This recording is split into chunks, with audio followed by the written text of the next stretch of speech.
तो इससे पहले मैंने आप लोगों को पढ़ाया था आयनिक यौगिक और आयनिक यौगिक के गुणधर्म, ठीक है। उन्हें कंप्लीट कराने के पश्चात अब हम बात करते हैं धातुओं की प्राप्ति, ठीक है। यानी कि धातुओं की प्राप्ति कहाँ से होती है, जिसे हम बोलते हैं धात्विकी। धातुओं को प्राप्त करने की जो विधियां हैं, ठीक है, उन्हें हम धात्विकी बोलते हैं। क्या बोलते हैं? धात्विकी, ठीक है। अब देखो धातुओं की प्राप्ति या धात्विकी क्या होती है, ठीक है। प्रकृति में धातुओं की प्राप्ति दो प्रकार से होती है, ठीक है। तो ये जो प्रकृति है, प्रकृति में जो धातुएं हैं, धातुओं को हम सिर्फ दो प्रकार से प्राप्त कर सकते हैं, ठीक है। नंबर एक होगा हमारा मुक्त अवस्था। कौन सी अवस्था? मुक्त अवस्था, ठीक है।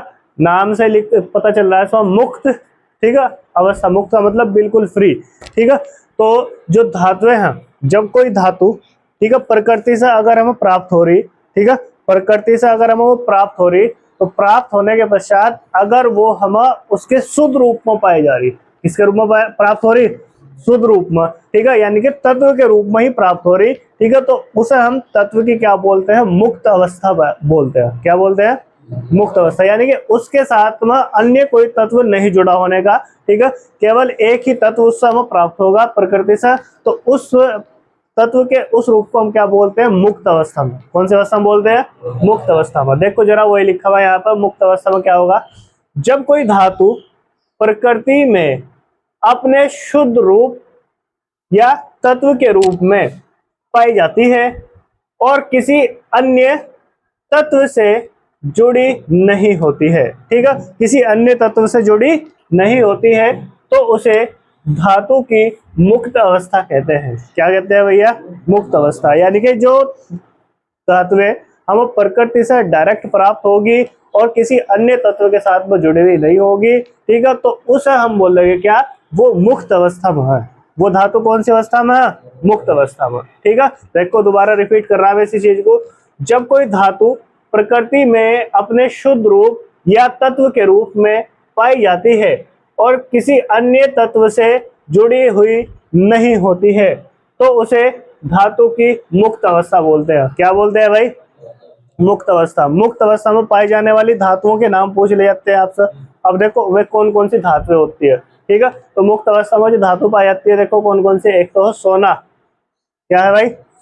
जिसे बोलते हैं गोल्ड, ठीक है, इसका फॉर्मूला होगा Au। क्या होता है? Au। इसी तरीके से चांदी, इसे बोलते हैं सिल्वर, ठीक है, और इसका फॉर्मूला होगा Ag। क्या होगा भाई? इसी प्रकार से, ठीक है, प्लेटिनम, प्लेटिनम का फॉर्मूला होता है Pt, ठीक है। फिर दूसरे नंबर पर आता है मरकरी, ठीक है, मरकरी जिसे हम पारा भी बोलते हैं, इसका फॉर्मूला होगा Hg, ठीक है। ये ऐसी धातुएं हैं जो प्रकृति में मुक्त अवस्था में पाई जाती है। इसमें पाई जाती है मुक्त अवस्था में। ये तीन चार इसके एग्जाम्पल ध्यान रखना। मुक्त अवस्था में पाई जाने वाली धातुएं कौन कौन सी होगी? सोना, चांदी, प्लेटिनम, मरकरी या पारा जिसे बोलते हैं, ठीक है। तो मुक्त अवस्था में कौन कौन सी धातु पाई जाएगी बताओ जरा? सोना, चांदी, प्लेटिनम, मरकरी आदि, ठीक है, ये होती है। तो ये होगी हमारी मुक्त अवस्था में पाई जाने वाली धातुएं, ठीक है। अब इसके बाद आती है दूसरी अवस्था, होती है संयुक्त अवस्था। कौन सी अवस्था? संयुक्त अवस्था। तो संयुक्त अवस्था में क्या होगा? जब कोई धातु हमें प्रकृति से प्राप्त होगी तो उसके साथ में ऑक्सीजन या सल्फर के अणु जुड़े हुए होंगे, यानी कि कुछ ना कुछ उसके साथ में जुड़ा हुआ होगा, तो उसे बोलते हैं संयुक्त। संयुक्त का मतलब जुड़ना, ठीक है। यानी कि जब कोई धातु हमें प्रकृति से प्राप्त हो रही और उसमें ऑक्सीजन या सल्फर के तत्व भी उसके साथ में जुड़े हुए हैं, तो उसे हम क्या बोलते हैं? उस तत्व की संयुक्त अवस्था। क्या बोलते हैं? संयुक्त अवस्था। देखो जरा ध्यान से इसकी डेफिनेशन क्या लिखी हुई। जब कोई धातु प्रकृति में अन्य तत्वों जैसे ऑक्सीजन, सल्फर आदि के साथ मिलकर यौगिक के रूप में, किसके रूप में? यौगिक के रूप में। पहले किसके रूप में प्राप्त हो रही थी? तत्व के रूप में। यहाँ किसके रूप में प्राप्त हो रही? यौगिक के रूप में मतलब उसके साथ में कुछ जुड़ा हुआ है, ठीक है। तो यही होता है देखो संयुक्त अवस्था। जब कोई धातु प्रकृति में अन्य तत्वों जैसे ऑक्सीजन, सल्फर आदि के साथ मिलकर यौगिक के रूप में पाई जाती है, तो उसे संयुक्त अवस्था कहते हैं। क्या कहते हैं हम? संयुक्त अवस्था। जैसे, ठीक है, जैसे लोहा, ठीक है, संयुक्त अवस्था में पाया जाता है। जिंक संयुक्त अवस्था में पाया जाता है। एल्यूमिनियम ये भी संयुक्त अवस्था में पाया जाता है। जैसे देखो यहाँ पर हमने लोहा बोला, लोहे का जो खनिज होता है, लोहा जिस खनिज के जिस रूप में पाया जाता है, ये प्रकृति में Fe2O3 के रूप में पाया जाता है। यानी कि इसके साथ में देखो क्या जुड़ा हुआ है, ऑक्सीजन का अणु जुड़ा हुआ, ठीक है। इसे हम बोलते हैं हेमेटाइट। क्या बोलते हैं? हेमेटाइट, ठीक है। तो इसके साथ में देखो लोहे के अणु के साथ में ऑक्सीजन के अणु जुड़े हुए, ठीक है। इसी तरीके से देखो यहाँ जिंक, जिंक का जो खनिज होता है यहाँ पर ZnS, ठीक है। क्या होता है? ZnS। इसके साथ में देखो क्या जुड़ा हुआ है यहाँ पर S, ठीक है, यानी कि सल्फर जुड़ा हुआ। इसी प्रकार से यहाँ पर देखो एल्यूमिनियम, ठीक है। एल्यूमिनियम का जो खनिज है ये होता है, ठीक है, S जिसे बोलते हैं, ठीक है। तो इसके साथ में देखो Al2O3 देखो कितने अणु जुड़े हुए, ठीक है। यानी कि ये संयुक्त अवस्था में पाए गए। कौन सी अवस्था में? संयुक्त अवस्था, यानी कि यौगिक के रूप में पाए गए, ठीक है। तो इससे इसलिए ऐसा बोलते हैं तत्व की संयुक्त अवस्था। क्या बोलते हैं? संयुक्त अवस्था, ठीक है। तो ये मुक्त अवस्था, संयुक्त अवस्था समझ में आई, ठीक है। तो मुक्त अवस्था में कौन कौन सी धातुएं प्राप्त होती है हमें? सोना, चांदी, प्लेटिनम, मरकरी आदि, ठीक है। और संयुक्त अवस्था में कौन कौन सी होती है? जैसे लोहा, जिंक, एल्यूमिनियम आदि, ठीक है। और भी होती है बहुत सारी, ठीक है। अब इसके बाद अगला टॉपिक आता है हमारा, देखो खनिज। क्या आता है? खनिज, ठीक है, जिसे इंग्लिश में बोलते हैं मिनरल। क्या बोलते हैं? मिनरल, ठीक है। अब देखो खनिज क्या होता है, ठीक है। तो अब देखो खनिज के बारे में क्या लिखा हुआ, पृथ्वी में प्राकृतिक रूप से पाए जाने वाले ठोस अकार्बनिक या धातुओं के यौगिक खनिज कहलाते हैं। क्या कहलाते हैं? खनिज, ठीक है। पृथ्वी में प्राकृतिक रूप से, ठीक है, जो धातुओं के पाए जाने वाले जो ठोस अकार्बनिक या धातुओं के जो यौगिक है उन्हें हम क्या बोलते हैं? खनिज बोलते हैं। क्या बोलते हैं? खनिज, ठीक है। जैसे देखो जरा ध्यान से, खनिज कौन कौन से है। पहले नंबर पर आता है बॉक्साइट। क्या आता है? बॉक्साइट। जो बॉक्साइट है, बॉक्साइट एल्यूमिनियम का खनिज है। किसका खनिज है? एल्यूमिनियम का, ठीक है। यानी कि इससे एल्यूमिनियम प्राप्त किया जाता है अधिक मात्रा में, ठीक है। यानी कि इसे हम पृथ्वी से प्राप्त करते हैं, प्रकृति से प्राप्त करते हैं, ठीक है। जो कि किस रूप में पाया जाएगा? बॉक्साइट के रूप में। देखो इसके साथ में इसका जो फॉर्मूला है बॉक्साइट का Al2O3 × 2H2O, ठीक है। इसका फॉर्मूला होगा ये बॉक्साइट का, ठीक है। इसी तरीके से दूसरा खनिज है हेमेटाइट। क्या है ये? हेमेटाइट। इसका फॉर्मूला होता है Fe2O3। Fe2O3। इससे क्या होता है? जो लोहा है, लोहा अधिक मात्रा में प्राप्त किया जाता है, ठीक है। इसलिए ये क्या है? लोहे का खनिज। किसका खनिज है? लोहे का। इसी प्रकार से कॉपर पायराइट। क्या है? कॉपर पायराइट, जिसका फॉर्मूला होता है CuFeS2। CuFeS2, ठीक है। ये किसका खनिज है? कॉपर का खनिज है। किसका खनिज है? कॉपर का। इसी प्रकार अन्य और भी पाए जाते हैं, ठीक है। मैंने कह दिया अभी, ठीक है। तो खनिज समझ में आया क्या होते हैं, यानी कि पृथ्वी में पाए जाने वाले, ठीक है, ठोस अकार्बनिक या धातुओं के यौगिक क्या कहलाते हैं? हमारे खनिज कहलाते हैं, ठीक है। जो पृथ्वी से डायरेक्ट प्राप्त किए जाएंगे उन्हें हम क्या बोलते हैं? खनिज। क्या बोलते हैं? खनिज। इनके एग्जाम्पल ये लिखे हुए, ठीक है। फिर इसके बाद आते हैं अयस्क। क्या आते हैं? अयस्क। क्या आता है भाई? जिसे बोलते हैं हम और। क्या बोलते हैं? अयस्क को इंग्लिश में बोलते हैं और। क्या बोलते हैं? और। देखो जरा ध्यान से, अब खनिज, ठीक है, इसका जो शुद्धतम रूप है, खनिज का ही शुद्धतम रूप होता है अयस्क। क्या होता है? अयस्क, ठीक है। खनिज का ही शुद्धतम रूप होता है अयस्क, ठीक है। जो अयस्क होता है, अयस्क से जब हम किसी भी धातु को प्राप्त करने की कोशिश करेंगे तो इससे हमें धातु आसानी से प्राप्त हो जाती है और लाभदायक रूप से प्राप्त होती है। कैसे प्राप्त होती है भाई? लाभदायक रूप से। देखो जरा ध्यान से, जिन खनिजों से, ठीक है, देखो यहाँ खनिज ही बोला, यानी कि जो अयस्क है ना, एक प्रकार का खनिज ही होता है वो, ठीक है, ध्यान रखना इसका।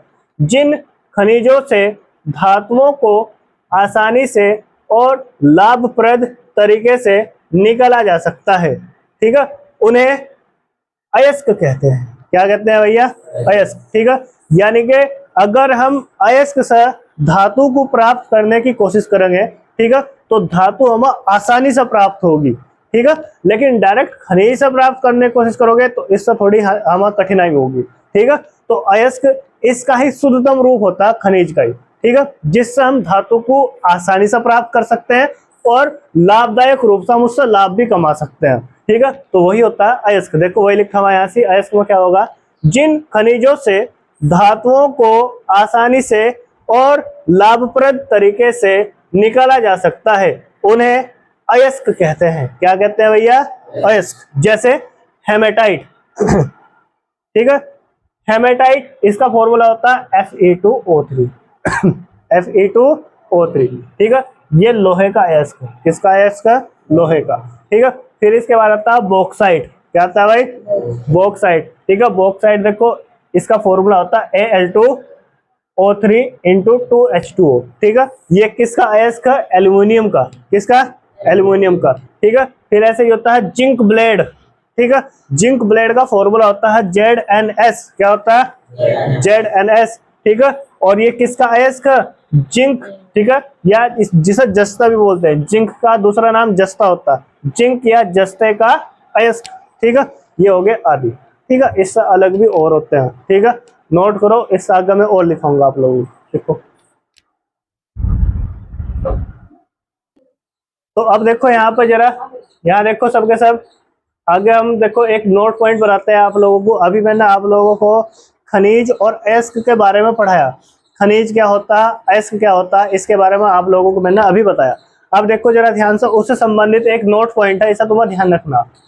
प्रत्येक अयस्क खनिज होते हैं, मतलब सारे के सारे जो अयस्क उन्हें हम खनिज बोल सकते हैं, वे खनिज होते हैं एक प्रकार के, ठीक है। परंतु प्रत्येक खनिज अयस्क नहीं होता है। प्रत्येक खनिज को हम अयस्क नहीं बोल सकते, क्योंकि खनिज में बहुत सारी अशुद्धियां पाई जाती है और उससे हम कोई भी जो धातु है उसे आसानी से नहीं प्राप्त कर सकते।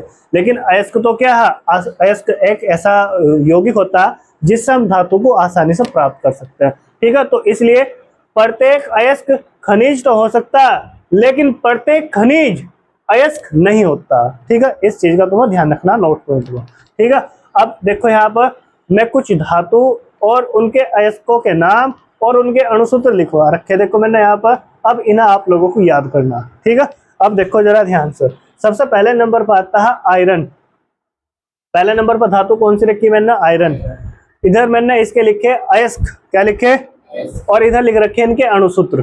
देखो जरा ध्यान से, जो आयरन है, आयरन का जो मुख्य अयस्क, मुख्य अयस्क तो है हमारा ये हेमेटाइट। क्या है भैया, हेमेटाइट, ठीक है।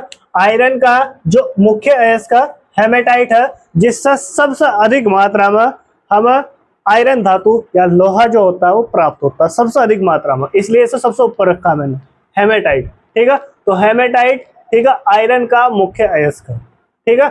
और इसका जो फॉर्मूला होता है वो होता है Fe2O3। क्या होता है फॉर्मूला इसका, Fe2O3। फिर इसके बाद दूसरे नंबर पर आता है इसका अयस्क, उसका नाम है मैग्नेटाइट। क्या नाम है इसका, मैग्नेटाइट। इसका जो फॉर्मूला है वो होता है Fe2O3। क्या होता है, Fe3O4। क्या इसका फॉर्मूला,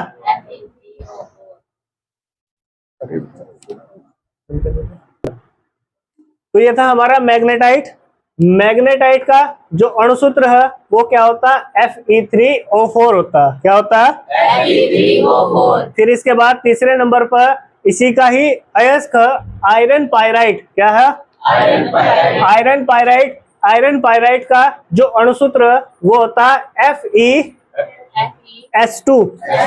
FeS2, ठीक है। फिर चौथे नंबर पर जो अयस्क आता है उसका नाम है सिडेराइट। क्या नाम है, ये आयरन के ही है सारे के सारे, कभी अलग समझो, ठीक है। सिडेराइट चौथे नंबर पर आयरन का ही अयस्क जिसका अणुसूत्र होता है FeCO3, ठीक है। फिर इसके बाद देखो आता है एल्यूमिनियम। क्या आता है, एल्यूमिनियम धातु जो होती है। अब इसके भी अयस्क होते हैं अलग अलग, देखो जरा ध्यान से। पहले नंबर पर आता है बॉक्साइट। क्या आता है, बॉक्साइट एल्यूमिनियम का मुख्य अयस्क जिससे एल्यूमिनियम धातु अधिक मात्रा में प्राप्त की जाती है, ठीक है। इसलिए पहले नंबर पर मैंने बॉक्साइट लिखा। क्या लिखा, बॉक्साइट, ठीक है। देखो एल्यूमिनियम का अयस्क नंबर 1 होता है बॉक्साइट, जिसका अणुसूत्र होता है Al2O3 इंटू 2H2O। फॉर्मूले ध्यान रखना इनके, ये सुनूंगा मैं तुमसे कल को, ठीक है। बॉक्साइट का अणुसूत्र क्या होता है, बोलो, Al2O3 इंटू 2H2O। ठीक है, फिर इसके बाद इसी का ही दूसरा अयस्क क्रायोलाइट। क्या है? क्रायोलाइट। क्रायोलाइट का जो अणुसूत्र है वो देखो क्या होता है, Na3Al F6। ठीक है, ये किसका फॉर्मूला हो गया? क्रायोलाइट का। किसका हो गया? अब इसके बाद है जिंक, जिसका अन्य नाम क्या है? जस्ता। जिंक का दूसरा नाम क्या होता है? जस्ता। ठीक है, अब इसके देखो अयस्क कौन कौन से है। नंबर 1 पर आता है जिंक ब्लेड। क्या आता है? Zinc blende. ठीक है, इसका जो अणुसूत्र होता है ZNS। क्या होता है? ZNS। ठीक है, फिर इसके बाद दूसरे नंबर पर आता है स्पेलाराइड। क्या आता है? या इसका ही दूसरा नाम है कैलामाइन। क्या नाम है? कैलामाइन, जिसका अणुसूत्र होता है ZnCO3। ठीक है, ये थे किसके? जिंक के अयस्क। किसके थे ये? अब इसके बाद आता है चांदी। क्या आता है भाई? जिसे बोलते हैं सिल्वर। क्या बोलते हैं? अब इसके भी देखो अयस्क लिखे हुए इधर। ठीक है, चांदी या सिल्वर के जो अयस्क नंबर 1 पर आगा हमारा आर्जेंटाइट। क्या था? आर्जेंटाइट। इसका जो अणुसूत्र होता है Ag2, बोलो, S। आर्जेंटाइट का अणुसूत्र क्या होगा? Ag2S। क्या? अब इसके बाद दूसरे नंबर पर हॉर्न सिल्वर। क्या है भाई? Horn silver. इसका जो फॉर्मूला होता है AgCl। क्या होगा? AgCl। ठीक है, अब इसके बाद आता है कॉपर। अन्य धातु, अलग धातु, इसका अगली धातु क्या होगी? कॉपर। क्या होगी? जिसका नाम क्या है सामान्य भाषा में? तांबा। क्या नाम है इसका? कॉपर या तांबा। ठीक है, अब इसमें देखो इसका जो अयस्क पहले नंबर पर था कॉपर पाइराइट। क्या था? Copper pyrite. क्या नाम है इसका? इसका जो अणुसूत्र है देखो क्या होता है, CuFeS2। CuFeS2। फिर दूसरे नंबर पर इसी का अयस्क क्यूप्राइट। क्या नाम है इसका? क्यूप्राइट। क्या नाम है? इसका जो अणुसूत्र वो देखो Cu2O। ठीक है, ये क्यूप्राइट का अणुसूत्र होगा। ठीक है, फिर इसका ही अगला अयस्क मेलाकाइट। क्या नाम है इसका? मेलाकाइट, जिसका अणुसूत्र होता है CuCO3CuOH का ऑल्टवाइज। ठीक है, ये किसका अणुसूत्र होगा? मेलाकाइट का। किसका होगा? फिर इसके बाद आता कॉपर ग्लास। क्या था? Copper glass. कॉपर ग्लास भी इसी का ये अयस्क। ठीक है, जिसका फॉर्मूला होता है Cu2S। क्या होता है? Cu2S। ठीक है, फिर लास्ट धातु आती है हमारे पास लेड। क्या आती है? लेड, जिसे बोलते हैं शीशा। क्या बोलते हैं? मिरर, जिसमें आप लोग सुबह ही फेस देख करते हो, अपना चेहरा देख करते हो। ठीक है, अब इसका जो अयस्क वो क्या है? ग्लेना। क्या है भाई? ग्लेना। इसका जो सूत्र है वो PbS। क्या सूत्र है इसका? PbS। ठीक है, तो ये कुछ धातुएं थी, उनके अयस्कों के मैंने तुम्हें नाम लिखवाए। ठीक है, ये इंपॉर्टेंट है, पेपर में पूछ ले जाते हैं इनके अणुसूत्र।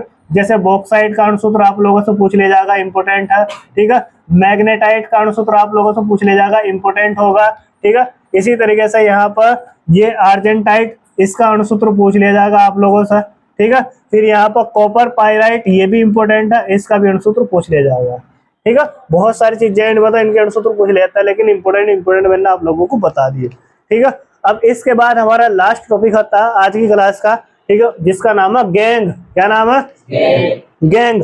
मैंने अभी आप लोगों को खनिज, अयस्क, ये दोनों चीजें पढ़ा दी। ठीक है, फिर इसके बाद एक अलग सा टॉपिक आता है गैंग। ठीक है, ये 3 टॉपिक है, एक तो खनिज, फिर दूसरा होता है अयस्क, फिर होता है गैंग। ठीक है, क्वेश्चन इस तरीके से बनेगा, निम्न पर टिप्पणी लिखिए।